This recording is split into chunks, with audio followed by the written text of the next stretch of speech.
Crawford here. I am live with you from my kitchen, from my baking corner. As a matter of fact, you might recognize the Zojirushi machine. You might recognize the mock mill.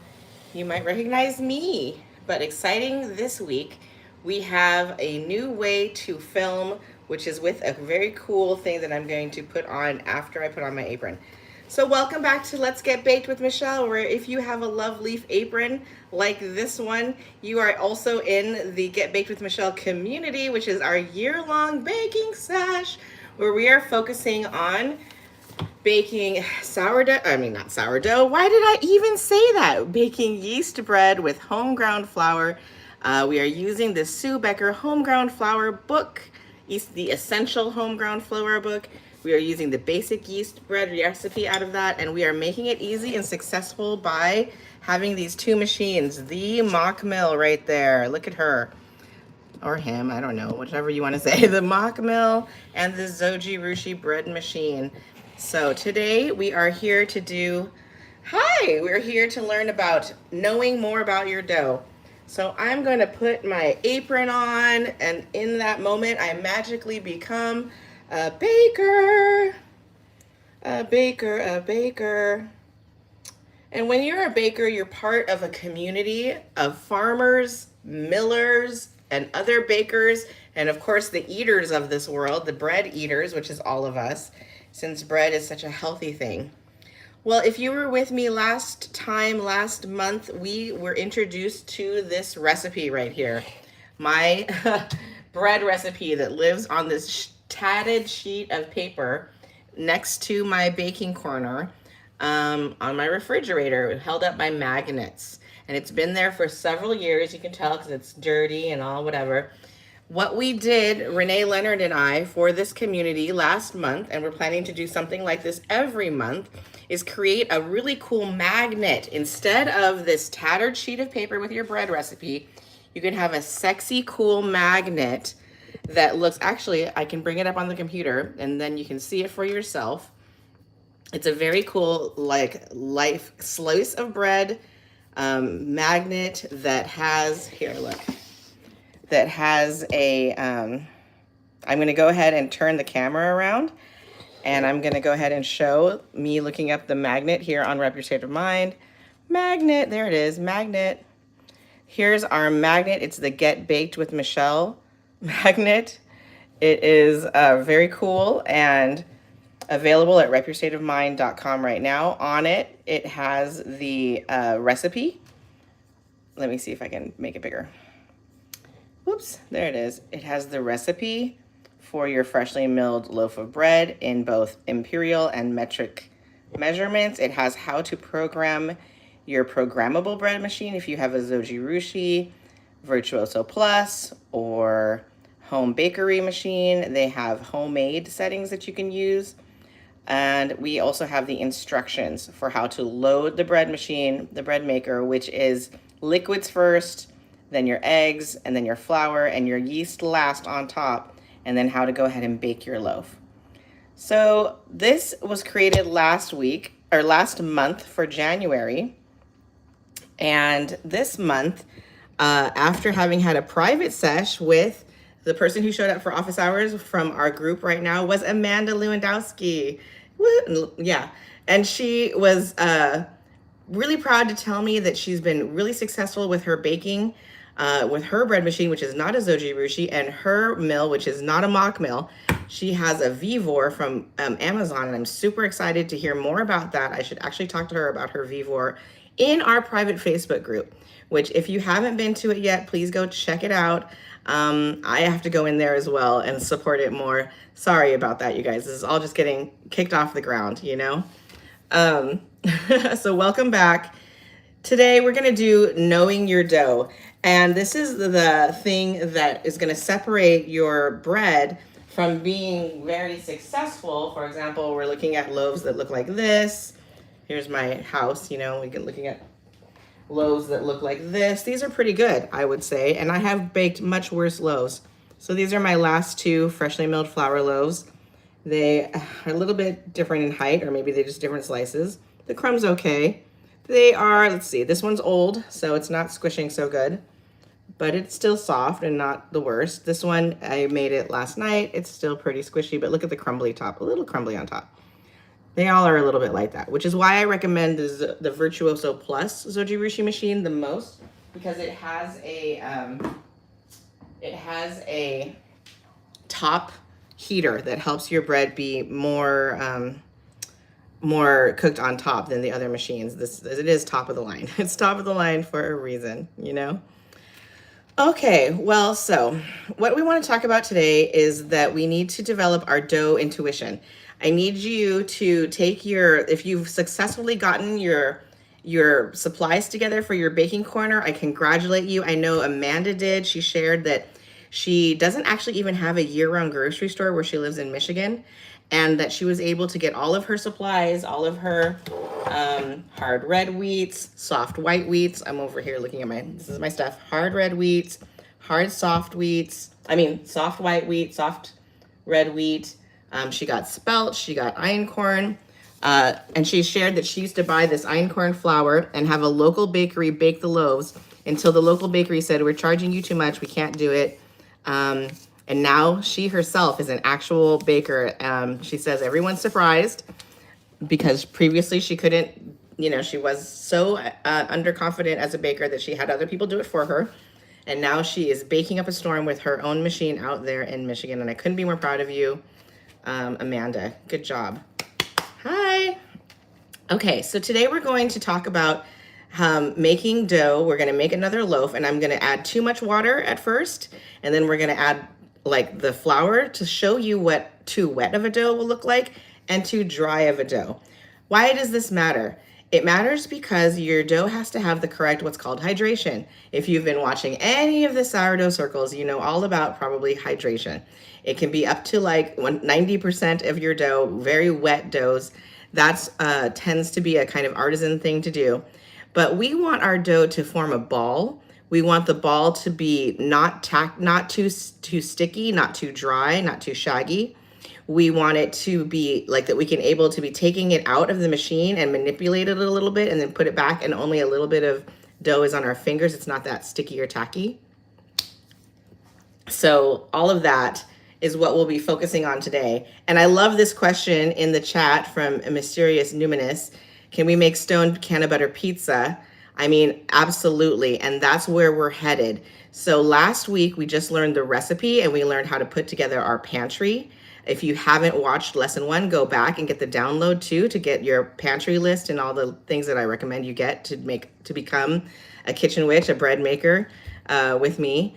And as we learn to make our dough correctly in the machine, learn to look at it and see what a good hydration level looks like, and have the ability to take the dough out of the machine and the confidence to go and do other things with it. Speaking of you, next month, pizza dough, bread sticks, things that can't be baked in the Zojirushi machine because it can only make a loaf. The machine can only make like a loaf like this. So if you want to make pizza and you want to involve these recipes, well, the best thing to do is to be able to make the right texture of dough so you can pull it out and make other things with it, other shapes. So next month, March, that's what we'll be talking about.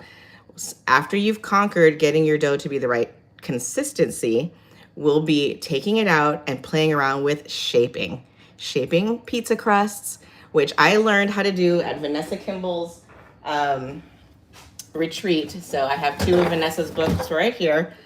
After I went to her retreat in Italy, I just spoke to someone who wants to go to her retreat in Italy.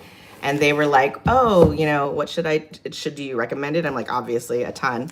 And one of the things that I said about the retreat was that at one point we made flatbreads for lunch. Then we made pizzas for our small group for everybody there one night. And then we made pizzas for everybody at the castle one night. So pizzas for 30 people, 35 people one night.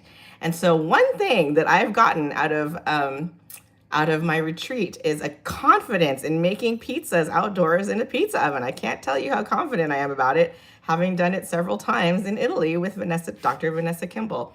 So I told this lady, like, listen, if you want to be able to pull that party trick, and let me tell you, it's a very popular one. It will make you popular at the backyard gatherings. If you can help with pizza baking, it's super fun. It's a great skill. And if you're with me on this freshly milled journey and you want to make pizza dough, knowing the consistency of your dough after today, and then stay with me next month when we head into March and we talk about shaping. We'll not only talk about this same dough can be used for every single thing. You don't have to change the recipe of the dough. I know that it seems like you do need to do that. Like you need to buy some special Neapolitan flour type 00 or what have you. But let me just rest everybody's worries that we can use the same dough recipe for literally bread, rolls, cinnamon rolls, pizza dough, breadsticks, bagels, all that stuff, pretzels, and more. And all that changes is the shaping and then how you finish bake them. All right, so let's get into it. Oh, of course, my computer just went down. And let me check the chat. Can of butter pizza, stained glass window. Flour expires, it sure does. We do not usually use a lot of flour that has expired. We freshly mill our own flour and use it right away in these doughs and breads that we're making. So let's do that right now. I am going to put this thing on. You guys don't even know, but you are on a very cool neck mount right now. So I am going to put the neck mount on and then turn this thing around and show you how to mill for our loaf. And then I'm going to show you what the batter looks like when it's too wet and what the batter looks like when it's too dry. All right, here we go. Orientation is locked. Rotate device back. Okay, so we have to be in this orientation all the time. There's my computer with my notes, everybody. Lesson overview. And here's what my baking corner looks like for those of you who don't remember from lesson 1. I'm just in my home kitchen, and this is my baking corner. So we're going to start with our recipe right here. Don't forget that if you want to go to repyourstateofmind.com and search for a magnet, you can grab your recipe, your bread recipe magnet there, and you can stick it right here on your machine. And the only reason I don't have one yet is because I don't know, like I have to, my company is, what's the word? It is print on demand. So I have to order it myself. Okay. So to make this, we need to mill our wheat. So I use this mock mill right here to mill my wheat. I am going to go ahead and put the needed amount of hard red wheat into this little thing. I'm going to show you how I do it. This is a mix of not just one kind of hard red wheat berry, which lasts 30 years, doesn't go bad if you store it properly, this is stored properly in an airtight sealed container, so pests can't get at it. And we use it fresh and right away. On top of just being healthy and helping you avoid ultra-processed foods like sandwich bread, 2, 3, 4, 5, and then I like to do 1 scoop of soft wheat, and then I'll show you my meadow blend. So our book that we're using for this class, the Essential Homegrown Flour book by Sue Becker, I'm just going to put it in the background right there. She talks about how she used hard red wheat for basically everything for the entire time of the first year of her baking, where she switched her family to home ground flour bread. What I'm putting in now is a scoop of soft white wheat, but what's different about these two things for me that I'm using in my bread is that this hard red wheat is not just one species. It is a mix of about 10 different red and white hard wheats and also rye.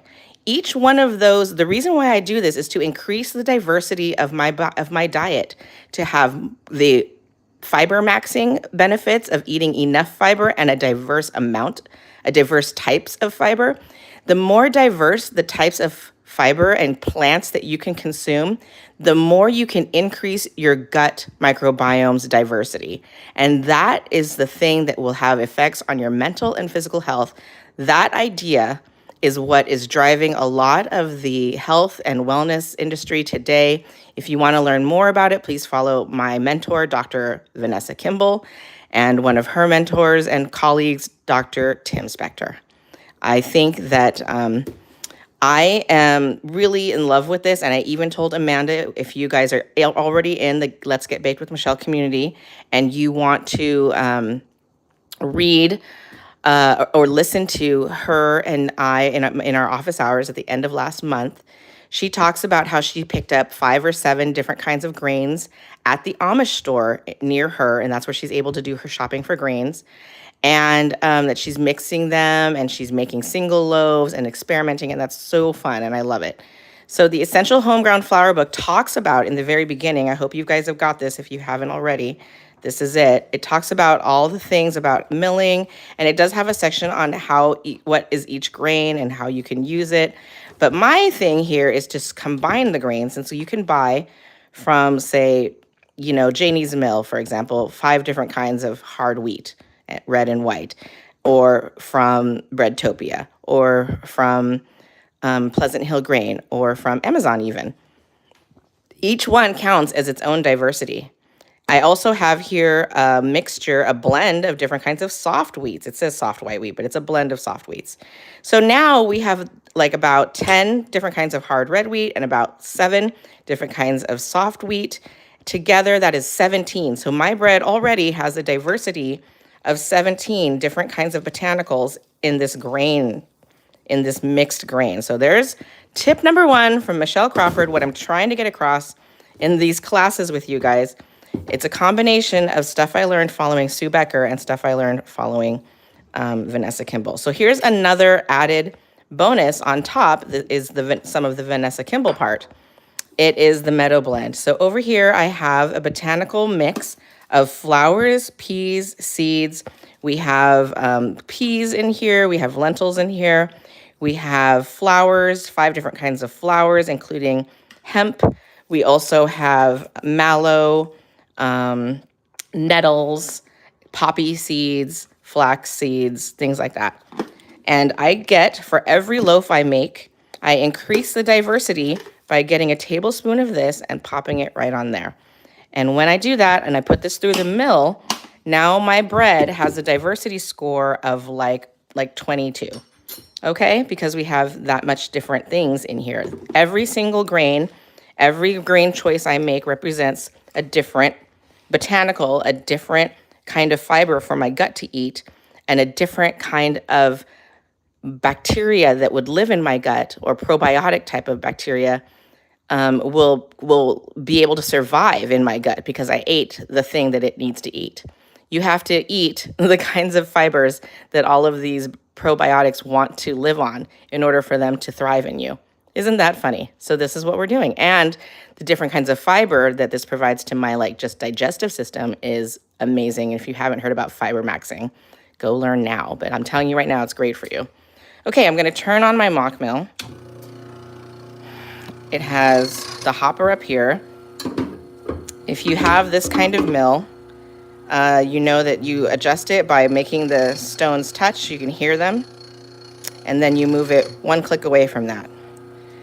All right, I'm going to pour all of this in. And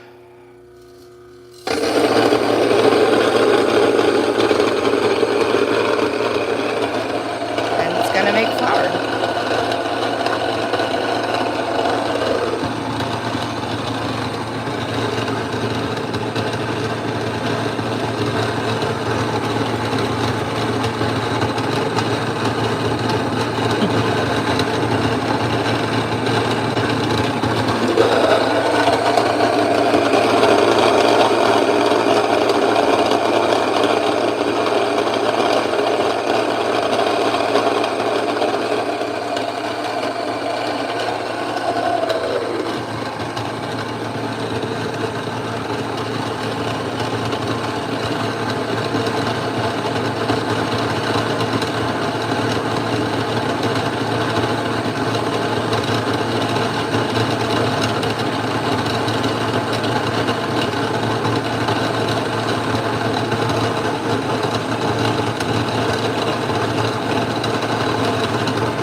there we go. We did it.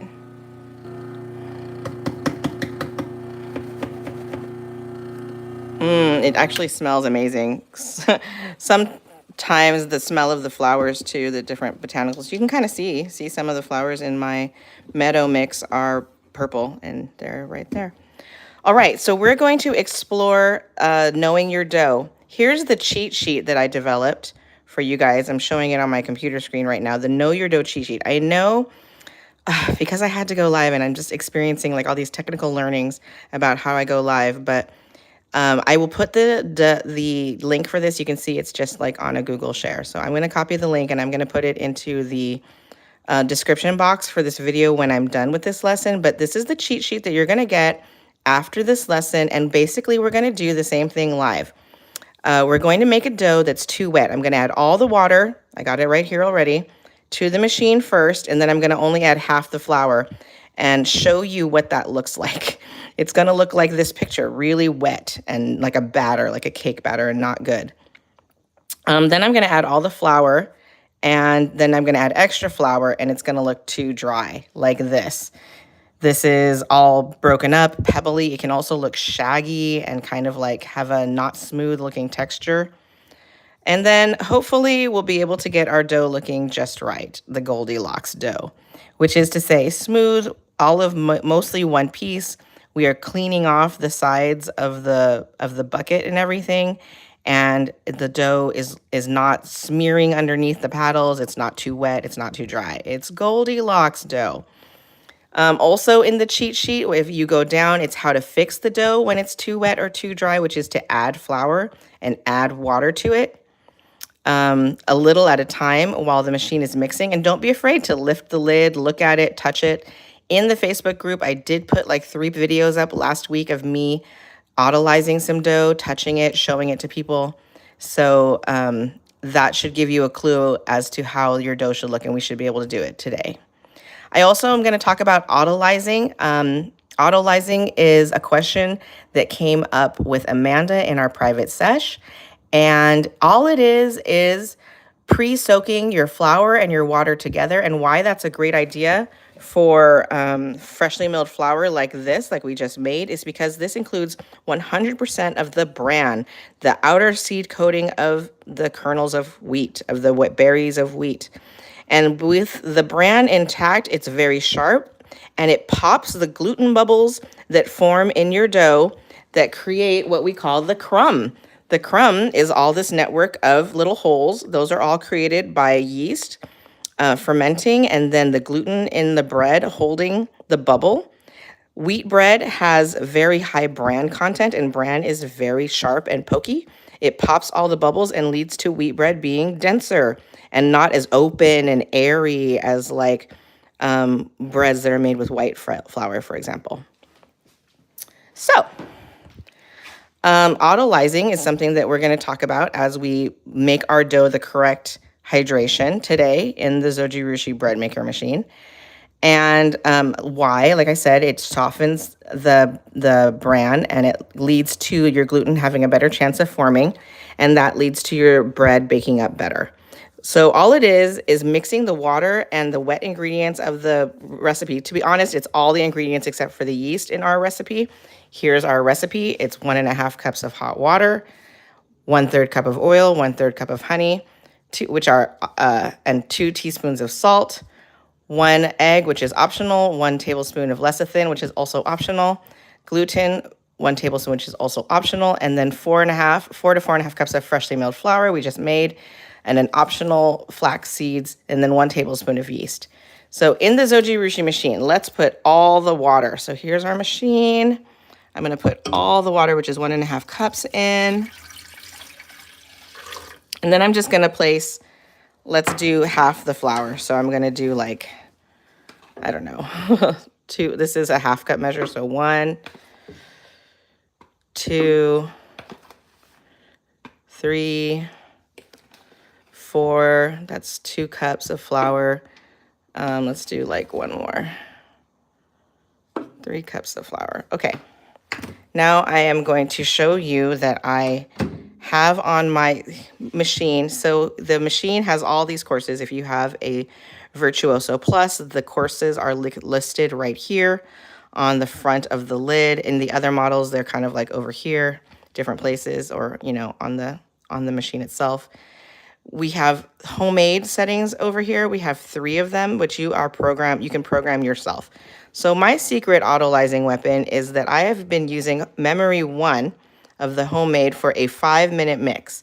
So all I have to do is come over here to 15 and memory 1 of 15, because 15 is homemade, right? Memory 1, and I've programmed it for 5 minutes of need, and that's it. So press start, and here's it will stop whenever you lift the lid, and that beeping sound is it asking you to add things. I have a trick, see this? I have a trick for opening the lid and keeping it going. It's just right here. It's like a little thing that you can press. And now we can watch our dough get mixed by the machine without the lid up, with the lid up. So we've only put in like 3/4 of the flour and all of the water. So this dough that's forming is too wet. It's like a batter. It's not forming a ball. This is very early on. We've only been mixing for like half a minute. But do you see how it is not forming a ball? It's not cleaning the sides. The sides of the machine are all like messy still. And it's like not a dough that you could pick up. See, it's way too sticky. So I'm gonna slowly add flour to this, and you're gonna see it like change. So this is what autolyzing is. It's mixing the flour and the water together to begin with. So let's add another cup of flour. I'm gonna do this, and we're gonna watch the machine. This is so fun for me. I don't know if you're like me and watch the machine a lot, but I do. It will definitely help you to understand what the right kind of dough looks like. Okay, see how it's forming ball shapes now? Because there's enough flour for it to start to ball up, and that ball shape is starting to hit the sides and clean them. Oh, you just couldn't get a better picture of it than this, you guys. Look at it go. It's doing so good. But we're still a little bit too wet, but it's doing better. It's doing better. I don't recommend that you look at the dough for wetness right now. This is, like I said, we're only like 1 minute into mixing. The best time to look at the dough is about 5 or 10 minutes in. This, for me, is a 5-minute knead cycle that I program myself with 5 minutes of knead and 0 everything else, preheat, rest, rise, what have you. So it's making a much better dough ball. You can see it coming together. You can see how it's gonna clean the sides of the bucket pretty soon. I'm gonna go ahead and add the rest of the flour. Oh, this is going so well. I'm very, very happy. Okay, here's the rest of the flour going in. You know, at this juncture, I'm just gonna go ahead and add the salt as well, you guys, just because salt is very important. And if you don't have salt, you have disgusting bread. Here's another one of my favorite tools. It's the double-ended measuring spoon. I think it's in my download from last week. It has teaspoons on one side and tablespoons on the other, and the shape is such that you kind of feel strong about if you have to do a half teaspoon. You know, I feel pretty strongly that I can get a correct half teaspoon out of this.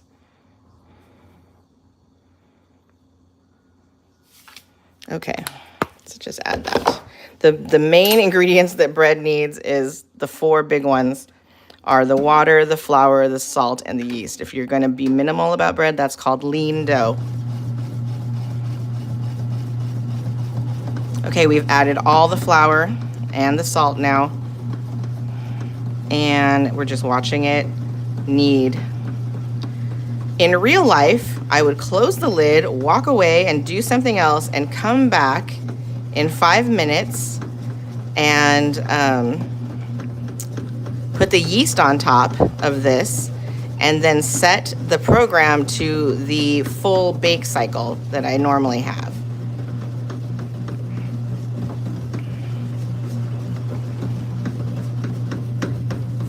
Okay, so now we're looking at dough that's probably too dry. We don't have, this recipe normally has an egg, even though it's optional, and it normally has liquid honey and liquid fat, the oil, which you saw that I didn't add. So here we are working with 4.5 cups of flour and 1.5 cups of water and some salt. And this is what your dough will look like when it is too dry. Let's touch it. Let's touch it. All right. Yes, it's too dry. There's dry flour on the outside. I mean, it isn't even mixed yet. This stuff needs to get mixed, but this is what, see how it's not making one ball, it's making like 3 balls. And I'm gonna just go ahead and scrape down the sides of my bowl right now, the bucket. And the flour is not yet incorporated. Okay, so we haven't even done 5 minutes of mixing yet, but this is what too dry would look like. Let's say you opened it up after 10 minutes of mixing and it looked like this. You need a little bit more water, you know. Start adding water by the tablespoon or by the teaspoon.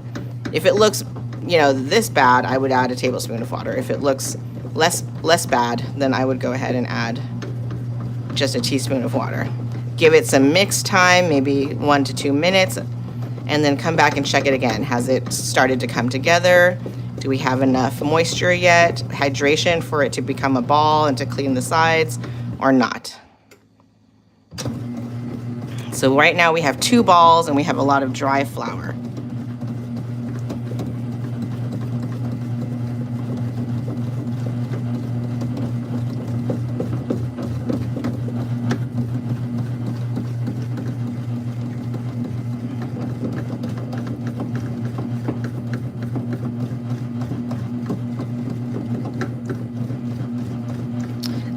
With an autolyze that you would do by hand if you're doing artisan baking, it's almost always a step where you mix your flour and your water, a portion of your water together to hydrate your flour and let it rest for 30 minutes to up to 2 hours. So another thing that I want to point out is that while my most minimum of cycles would have me just do a 5-minute mix of the recipe, and then, oh, see, there we go. We've been doing it for 5 minutes. Here we have 2 balls of dough that are very, a little bit on the dry side, but not the worst. See how I can pull them out? This is not too bad. Probably this is just the result of having like done it so quick. This is a little bit sticky. It's not the greatest. And look at there, that's a little bit messy. But at least you can remove it from the machine, pull it out, squeeze it. It needs to rest for 30 minutes up to 2 to 3 hours. Why is that important for you to know? Well, if you can leave it for 2 to 3 hours, maybe you have some kind of bread emergency. Literally just close it. It doesn't have any yeast. Nothing's gonna happen. I'm gonna wash my hand off, you guys. Luckily my sink is clean. And you don't have to worry if you need to take a little break from your baking at the autolyze step. It's very easy and convenient. All right, everybody, let me go ahead and take this off and turn the camera to facing me again to talk about next month's lesson, shaping. Okay, here we go, turning it around. We're back. Hey, everybody, it's Michelle Crawford. You just saw the different doughs in the Zoji Rushi machine, how the 2 little tiny paddles. My husband's like, I can't believe those little paddles do such a good job. Me either. It's crazy, isn't it? That they do such a good job at making the bread in there, especially with this freshly milled flour. So if you've been struggling with freshly milled flour baking, getting bricks, getting loaves that are not high, getting loaves that don't have the crumb that you want, I mean, this is some pretty hearty wheat bread, you guys. Like, this isn't a white loaf by any means, but, oh, there, see, a little bit crumbly on the top. But, I mean, you can do a lot better by autolyzing. That is one trick. You can increase, if you're gluten tolerant, you can increase the vital wheat gluten in your recipe. I have done an experiment with vital wheat gluten because this is Sue Becker recipe recommends 1 optional tablespoon of vital wheat gluten, whereas the Zoji Rushi recipe book recommends 4 tablespoons for their whole wheat bread recipe. I made both, and if you want to see them, I'll post it in Facebook, okay, guys, in our private group. And if the public wants to know, put a comment below if you want me to post my results from that experiment. Basically, the more gluten, the higher the loaf, pretty much, you know. So if you're not gluten intolerant and you're adding them to your loaves anyway, it's a huge, huge way to increase their fluffiness. But that's up to you. All right, so we talked about knowing your dough, what it looks like when it's too wet, what it looks like when it's too dry. We have to know our dough for next month, for March, when we're gonna take the dough out of the machine and we're gonna shape it into different shapes like pizza and like rolls and like bagels. I want you to remember about the recipe magnet that I don't have right now, and to know that we are going to come out with something cool every month this year as we go through the year. We're going to have something on Rep Your State of Mind for you to purchase. Amanda said pot holders, and I love the idea, but I can't find pot. I sell everything through Printful and Printed Mint on a Shopify store, and it's all print on demand. I don't have any inventory. I have to order my own stuff to have it. But like, I don't have pot holders in that inventory. I do have kitchen towels though. So Renee Leonard and I, my graphic designer and business consultant, have been working on perhaps a pair of kitchen towels with fun sayings on them. Let me know if you love that idea, because I think that's what we're going with. All right. Well, I definitely need to end the lesson. I hope that you understand a little bit more about how to use the Zojirushi machine, how to watch it, open up the lid, check the dough for is it sticky, is it messy, is it clean and dry and cleaning the sides of the bucket, or is it shaggy and pebbly and there's flour everywhere. Knowing if your dough is too wet or too dry is a huge, huge advantage to your success in baking sandwich bread, to replace that horrible ultra-processed food, number one item, sandwich bread, that we Americans at least are all eating. I've been very successful at replacing the sandwich bread for my family with this machine, which I love so much, because you can basically, I know I've said that you can set it and forget it, and it is true, but if you check on it every once in a while, you can have much better success. Okay, I'm going to end this, and I'm going to go ahead and put the download that I want you to get, the Know Your Dough cheat sheet. There's going to be a link in the description down below for you to grab that Know Your Dough cheat sheet. It's totally free. There's going to be a handout for every lesson, and it has pictures even. I showed it earlier in the video of what your dough looks like. Amanda, I know for one, is printing out all the handouts and putting them into, I think, a binder or a spiral bound. And I know she's not going to be the only one, because everybody does that. So I'm trying to make these good for you, and they're public, and I don't even think I'm requiring your email. I'm dumb. Take advantage of how generous I'm being right now, and go grab your downloads if you want to succeed at baking delicious, freshly milled, totally free from ultra-processed food chemicals sandwich bread for you and your family. I feel so good eating this stuff. I feel so free from the temptation of crap food that surrounds me. We talked about that. I feel so good feeding it to my husband, who I want to live forever and love forever. I feel so good feeding it to my children, who I want to thrive. And I have a 7-year-old and a 25-year-old, happy birthday, Kari, and a 27-year-old, Miles. All of them are on the bread. I call it on the bread. I couldn't believe in this more. I'm so happy to be able to help anybody to succeed with this in their lives the way that I have, or better, honestly. Okay, so the last thing in the Know Your Dough cheat sheet that I didn't mention is some extra reading for you guys.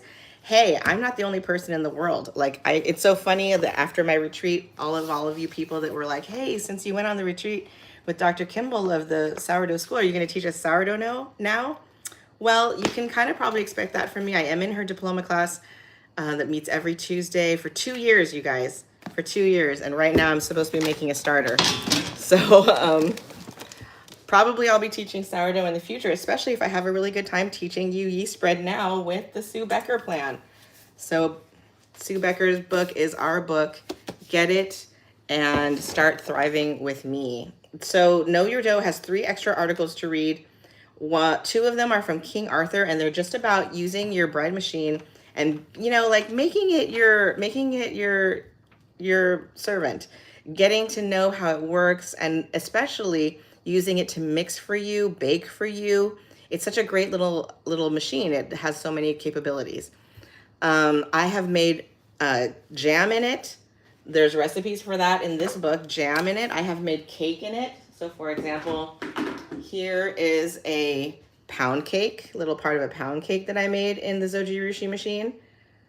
Dun, dun, dun. You need a quick dessert. You want something to go with your ice cream and fruit topping that you made also in the machine? Just saying. So there's two articles in there from King Arthur, and there's one called The Secret to Better Bread in the Bread Machine by Paula Rhodes, also known as saladinajar.com. She has a great, basically like a written format of this entire recipe that I just gave live, not recipe, but lesson that I gave live. So if you want to learn more, I am going to get off of this thing. I am going to put that Know Your Dough cheat sheet download in the description below. If you want to be in the Get Baked with Michelle community, you have to buy a Love Loaf apron from repustatedofmind.com. That's how you get in, and then you're invited to the private sesh that happens on the final Friday of the month. It's like my office hours and the private Facebook group where I answer your questions when I get in there. And I have a few other good bakers in there that are starting this community off strong, like Amanda, like Alex. They're on their like 10th and 50th loaves. We've got Renee Leonard. We've got a lot of cool people in there. So Kiona, everybody, all my friends, join us, get baked with us, get baked with me, Michelle. I couldn't be more excited to have you with me on our baking journey, together. Thanks for joining me today. I'll see you here next time next month on the first Friday of the month. I will be here March with the lesson of shaping your dough for other purposes. Pizza, bagels, rolls, and more. Your hot dog buns, your hamburger buns. Once you can get the texture of your dough right, like today, and you can get it out of the machine, now we can start shaping. All the same recipe. Isn't it amazing? It's amazing. Welcome to being a baker. I love ya. Bye.